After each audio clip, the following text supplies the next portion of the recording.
अजितदादांच्या संशयास्पद अपघाताचं सत्य अद्याप महाराष्ट्रासमोर नाही असं मिटकरी म्हणतायत। अद्यापही DGCAचा अहवाल आलेला नाहीये।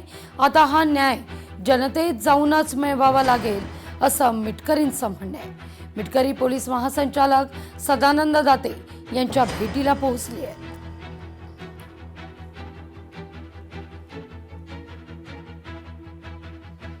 अधिक माहिती घेण्याकरता थेट जाऊया आपल्या प्रतिनिधी मीनाक्षी म्हात्रे यांच्याकडे। मीनाक्षी, या सगळ्या मुद्द्यावर मिटकरी सदानंद दाते यांची भेट घेत आहेत, काय चर्चा होतीये? निश्चितच लागवी आपण पाहतोय की सुरुवातीपासून म्हणजेच अजित पवार यांचा ज्यावेळी विमान अपघात झाला 28 जानेवारी 2026 ला हा अपघात झाला होता आणि त्यामध्ये अजित पवार यांचं निधन झालं होतं। मात्र त्याच दिवसापासून अमोल मिटकरी याने अनेक संशय जे आहेत ते व्यक्त केलेले होते। अगदीच अजित पवार ज्यावेळी बारामतीसाठी देवगिरी निवासस्थानावरून निघाले होते त्यावेळीचे CCTV ते जे विमानामध्ये बसण्यापर्यंतचे हे सर्वसाधारण जे आहे ते प्रसिद्ध करावे अशी त्यांनी प्रामुख्याने मागणी केली होती।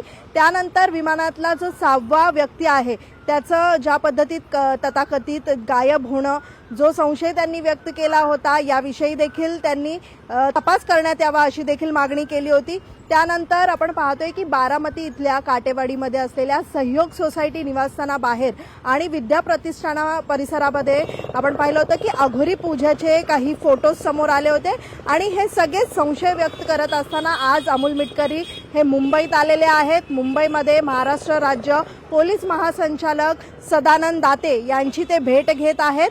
सध्या ते पोहोचलेले आहेत DG ऑफिसमध्ये आणि थोड्याच वेळामध्ये ही भेट होणार आहे। या भेटी दरम्यान अजित पवार यांच्या विमान अपघातासंदर्भात सखोल चौकशी असेल किंवा मग या सगळ्याच चौकशीला कुठेतरी गती यावी यासाठीची ही मागणी असेल। सोबतच आपण पाहतोय जी अघोरी पूजा झाली होती काटेवाडी बारामती इथे तिथली संपूर्ण आता सखोल चौकशी अद्यापही झालेली नाहीये आणि या सगळ्याच प्रकरणामध्ये आपण पाहतोय की एक निवेदन जे आहे ते सदानंद दाते यांना अमोल मिटकरी देणार आहेत। त्यामुळे आजच्या दरम्यान काय नेमके पुरावे ते सदानंद दाते जे महाराष्ट्र राज्य पोलीस महासंचालक आहेत यांना देतात। थोड्याच वेळामध्ये ही भेट घेऊन अमोल मिटकरी हे बाहेर येतील आणि बाहेर आल्यानंतर नेमकं सदानंद दाते यांच्याशी काय चर्चा झाली आहे आणि सदानंद दाते यांनी ह्या सगळ्याच प्रकरणासंदर्भामध्ये अजित पवार यांच्या विमान अपघातासंदर्भामध्ये आतापर्यंत नेमका काय तपास झालेला आहे, चौकशी कुठपर्यंत पोहोचलेली आहे, ज्या या सगळ्या संदर्भातलं अपडेट दिलं जाईल। तुर्तास धन्यवाद तुम्ही दिलेल्या सविस्तर माहिती करता। लोकशाही मराठी ऐका, पहा, जागरूक रहा।